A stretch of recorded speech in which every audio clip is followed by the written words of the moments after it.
Assalamualaikum warahmatullahi wabarakatuh. Ya, kembali lagi di pertemuan ke-12 gitu ya dalam mata kuliah jaringan komputer. Sebelumnya pada pertemuan 11 kita sudah membahas terkait dengan file transfer protokol, di mana dalam file transfer protokol digunakan untuk mentransfer sebuah file gitu ya dalam eh, unlimited, artinya tidak ada batasan yang bisa dikirimkan dalam bentuk file transfer protokol. Nah, pada pertemuan ini kita akan membahas terkait dengan email dan juga World Wide Web.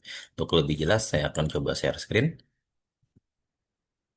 Oke, ini terkait dengan email dan World Wide Web, ya. Oke, pertama, apa yang dimaksud dengan email gitu ya. Nah, kalau dilihat email itu kan artinya sebuah surat elektronik yang dikirim dengan menggunakan bantuan. Bantuan device di sini bisa juga dalam bentuk smartphone gitu ya. Bisa dalam bentuk komputer ataupun sebuah tablet yang harus dihubungkan dengan sebuah jaringan. Umumnya gitu ya, email dikirimkan dengan menggunakan sebuah jaringan yang dinamakan dengan jaringan internet. Nah, dalam email sebetulnya terdapat beberapa protokol. Protokol itu artinya jalur komunikasi gitu ya, yang bisa digunakan dalam proses pengiriman ataupun penerimaan email. Protokol pertama yang sering digunakan adalah SMTP gitu ya, atau Simple Mail Transfer Protocol. Lalu berikutnya ada POP3 gitu ya, atau Post Office Protocol versi 3, dan juga IMAP gitu ya, atau IMAP, Internet Message Access Control. Nah, dari ketiga ini gitu ya, kita akan coba bahas satu persatu gitu ya terkait dengan SMTP.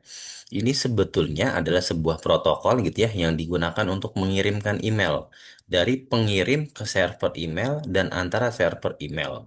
Artinya gitu ya, ini digunakan untuk mengirimkan sebuah email ya dari klien ke server ataupun sebaliknya seperti itu. Nah, SMTP ini hanya digunakan untuk proses pengiriman pesan gitu ya, bukan untuk pengambilan pesan. Artinya SMTP ini digunakan gitu ya untuk mengirimkan email dari pengirim ke server email dan antara server email, tapi dia tidak bisa untuk menerima atau mengirim atau untuk pengambilan sebuah pesan. Jadi hanya untuk fokus kepada pengiriman.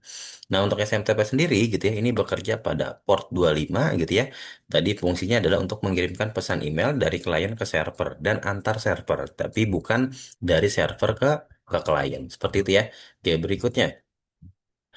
POP3 gitu ya, atau Post Office Protocol versi 3. Jadi tadi katakanlah dari pengirim gitu ya, dikirimkan kepada senders, ya mail service, dari server dikirimkan ke server dengan menggunakan sebuah jaringan internet, maka dia masih menggunakan protokol yang namanya SMTP atau Simple Mail Transfer Protocol. Namun, ketika katakanlah dari antar server sudah dikirimkan, lalu dari server ingin diambil ataupun diterima oleh receiver, maka ini menggunakan yang namanya protokol POP3 gitu ya.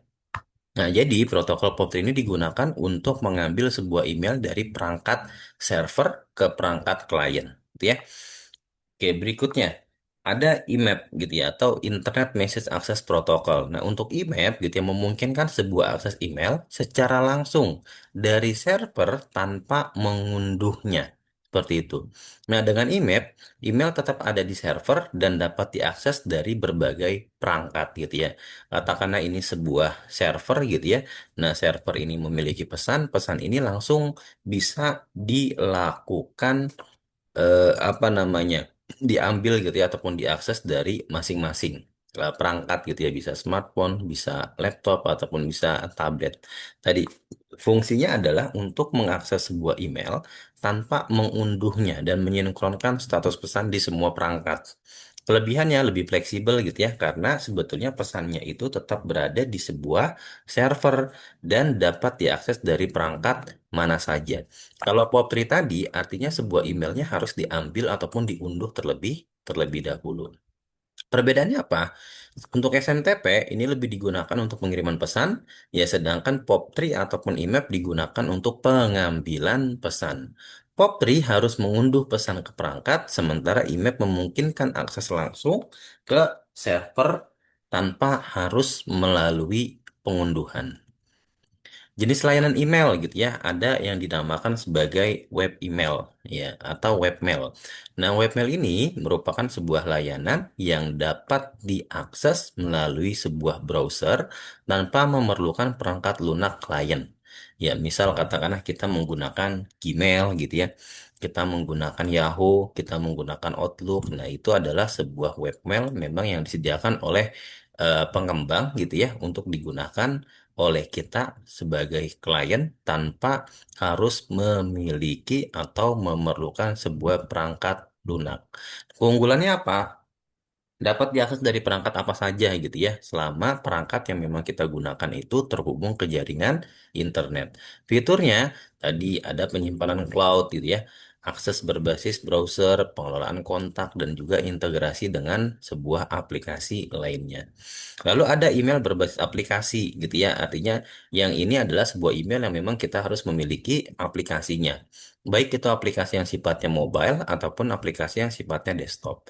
Pertama adalah ada aplikasi email yang bernama Microsoft Outlook. Lalu berikutnya ada Thunderbird, lalu ada Apple Email gitu ya, ini khusus buat apa namanya Macintosh dan juga keluarganya yang memungkinkan pengguna mengelola akun email secara offline dan juga terkoneksi dengan server email menggunakan protokol 3 tadi. Artinya pengiriman yang bisa menggunakan SMTP, pengiriman yang menggunakan SMTP gitu ya, pendapatan ataupun ketika kita narik pesannya bisa menggunakan POP3 ataupun email tadi. Lalu berikutnya ada layanan email bisnis gitu ya. Nah, untuk layanan email bisnis ini gitu ya, layanan misal katakanlah seperti Microsoft Exchange atau Google Suite gitu ya. Ini menawarkan sebuah email berbasis cloud dengan fitur kolaborasi seperti ada kalender, ada kontak, dan integrasi dengan aplikasi lainnya. Sehingga layanan email bisnis ini adalah sebuah layanan email yang memang nanti menggunakan sebuah institusi masing-masing. Sebagai contoh katakanlah JGU gitu ya Pak Arif. Apa namanya saat ini kerja di JGU maka bisa eh, didapatkan sebuah alamat emailnya dengan domain ataupun extension nanti emailnya arif@jgu.ac.id. Ya, prinsip keamanannya seperti apa? Prinsip keamanan penggunaan email gitu ya. Pertama adalah gunakan kombinasi huruf besar, huruf kecil, angka, dan simbol untuk kata sandi yang lebih aman. Ya, karena enkripsi pesan email itu tadi ada beberapa gitu ya, ada PGP ataupun SMIM. Ya, untuk melindungi konten pesan email agar tidak dapat dibaca oleh pihak yang tidak berwenang. Lalu kita hindari yang namanya spam dan juga phishing gitu ya. Jangan buka email atau lampiran pengirim yang tidak dikenal. Lalu waspada email yang meminta informasi pribadi ataupun login. Sama satu lagi, usahakan ketika katakanlah memang kita menggunakan sebuah perangkat ataupun device, diusahakan jangan menggunakan jaringan WiFi yang memang kita tidak kenal, gitu ya. Jadi karena itu sifatnya gratis, kita langsung login, tapi kita tidak tahu karena dikhawatirkan gitu ya dapat diretas ataupun diakses karena ada log history yang memang nantinya bisa didapatkan seperti itu. Oke, lalu bagaimana kaitan dengan kebijakan privasi dan keamanannya gitu ya? Untuk pengguna email, ya intinya mengikuti sebuah kebijakan keamanan dan privasi data yang ditetapkan oleh organisasi. Misalnya, gitu ya, menggunakan sebuah enkripsi untuk komunikasi sensitif. Atau menghindari penggunaan email pribadi untuk pekerjaan terkait perusahaan.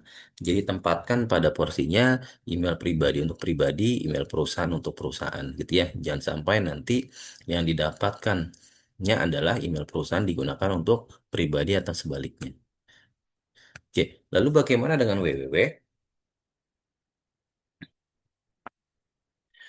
www sendiri atau World Wide Web intinya adalah sebuah sistem informasi global yang dapat diakses melalui sebuah jaringan internet. Ya, dan terdiri dari sejumlah besar halaman web yang saling terhubung. Nah, www memungkinkan pengguna untuk mengakses dan berbagi informasi dalam bentuk teks, gambar gitu ya, video, multimedia, dan seluruhnya. Dan seluruh halaman web tadi dapat dilakukan pencariannya atau dapat diakses dengan menggunakan browser. Ya, misal Google Chrome, ya, Mozilla Firefox, ataupun Safari, dan seterusnya. Nah, untuk www sendiri ini diciptakan oleh tim Berners-Lee ya tahun 1989 yang utamanya atau tujuannya adalah untuk memungkinkan pertukaran informasi secara lebih mudah melalui sebuah jaringan internet. Meskipun sering disamakan dengan internet, namun ya www hanyalah salah satu komponen penting dari internet yang mencakup situs web, aplikasi web, dan berbagai layanan yang berbasis web lainnya. Ya, Untuk PWW nanti akan kaitannya dengan domain gitu ya. Nah, di dalam domain terdapat struktur URL atau Uniform Resources Locator. Nah, di mana contoh katakanlah HTTP, ya HTTP ini kita sudah bahas tadi di FTP, ini adalah sebuah protokol gitu ya, atau apa namanya, untuk komunikasinya seperti apa. Nah, atau Hypertext Transfer Protocol gitu ya. Untuk domain name ini artinya adalah nama domainnya, dan ini adalah extension ataupun tambahan gitu ya, tergantung dari situs web nanti yang kita miliki. Nah, untuk URL sendiri, nah tadi yang sudah Pak jelaskan adalah alamat yang digunakan untuk mengidentifikasi dan mengakses sumber daya di internet. Contoh tadi halaman web. Nah, struktur URL terdiri dari beberapa tadi protokol, domain name gitu ya, dan path. Path ini ke sumber lainnya. Misal katakanlah produk sepatu dan seterusnya, tergantung dari kita pada saat membangun webnya itu seperti apa. Nah, dalam protokol gitu ya, terdapat dua. Yang pertama ada HTTP gitu ya, Hypertext Transfer Protocol. Intinya ini adalah protokol yang digunakan untuk mentransfer data dari server ke browser. Artinya ketika kita mencari sebuah informasi, nanti server akan memberikan informasi tersebut gitu ya dalam bentuk halaman web gitu ya, atau pages web yang dimana menggunakan protokol HTTP. Atau ingin lebih aman bisa menggunakan HTTPS atau Hypertext Transfer Protocol Secure gitu ya. Dimana dalam proses pengiriman data dari server ataupun sebaliknya, nanti dengan menggunakan sebuah SSL ataupun TLS untuk mengenkripsi data selama transmisi atau selama data tersebut dikirimkan.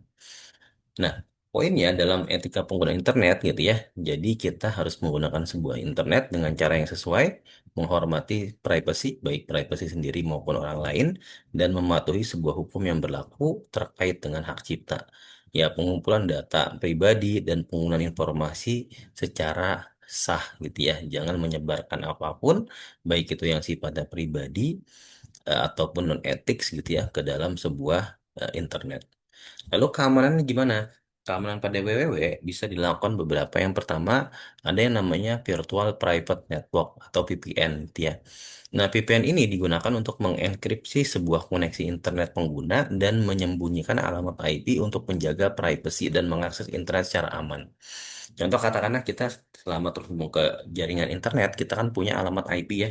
Nah, ketika kita menggunakan VPN, maka IP yang digunakan atau IP yang terdeteksi itu adalah bukan IP kita, tapi IP yang memang diberikan lewat VPN tadi. Seperti itu ya. Jadi lebih aman gitu ya, karena sifatnya untuk menyembunyikan sebuah alamat IP yang memang kita miliki gitu ya. Lalu ada enkripsi gitu ya, proses mengubah data menjadi format yang tidak bisa dibaca tanpa kunci deskripsinya. Intinya digembok datanya itu nggak bisa dibuka. Hal ini penting dilakukan untuk transaksi online dan perlindungan data pribadi. Lalu kaitan dengan web phishing atau penipuan online gitu ya. Nah, ini juga banyak gitu ya, terutama di email ataupun situs web palsu yang mencoba mencuri sebuah informasi pribadi, dan kita wajib untuk menghindari atau mengklik tautan yang mencurigakan jika memang di-share melalui sosial media, melalui pesan pribadi gitu ya, ataupun melalui email. Lalu peran email dan WWW untuk apa? Banyak gitu ya. Bisa digunakan sebagai pemasaran digital, bisa juga digunakan untuk e-commerce gitu ya, jual beli secara online, aman dan terpercaya. Juga bisa digunakan untuk kolaborasi bisnis gitu ya, karena beberapa institusi untuk komunikasi formal banyak menggunakan sebuah email. Oke, mungkin itu pertemuan kita untuk hari ini. Poinnya adalah eh, untuk email sendiri gitu ya, banyak digunakan, di mana dalam email sendiri terdapat tiga protokol yang memang banyak digunakan gitu ya, baik itu sifatnya menggunakan SMTP untuk pengiriman, dan untuk pengambilannya bisa menggunakan POP3 maupun IMAP gitu ya. Dan juga email banyak gitu yang tersedia, mulai dari email pribadi, ya email institusi ataupun email layanan bisnis yang memang teman-teman dapat kembangkan. Atau mungkin teman-teman nantinya dapat betul-betul pelajari lebih lanjut gitu ya, terkait dengan pengembangan sebuah email, terutama email yang memang nantinya akan digunakan khususnya pada institusi yang teman-teman sedang bangun atau rancang sebuah servernya. Lalu untuk www sendiri gitu ya, nah World Wide Web ini adalah sebuah halaman ataupun situs gitu ya, di mana terdapat beberapa struktur, mulai dari protokol berupa HTTP, ada domainnya sendiri, dan juga beberapa path yang memang disesuaikan dengan halaman webnya. Intinya adalah teman-teman ketika menggunakan internet harus beretika gitu ya, jangan sampai katakanlah apa yang di-share itu mengundang hal-hal yang memang katakanlah tidak etis sehingga menimbulkan perpecahan ataupun menimbulkan sesuatu yang memang melanggar terhadap privasi data. Mungkin itu untuk pertemuan hari ini. Sekali lagi terima kasih semuanya. Assalamualaikum warahmatullahi wabarakatuh.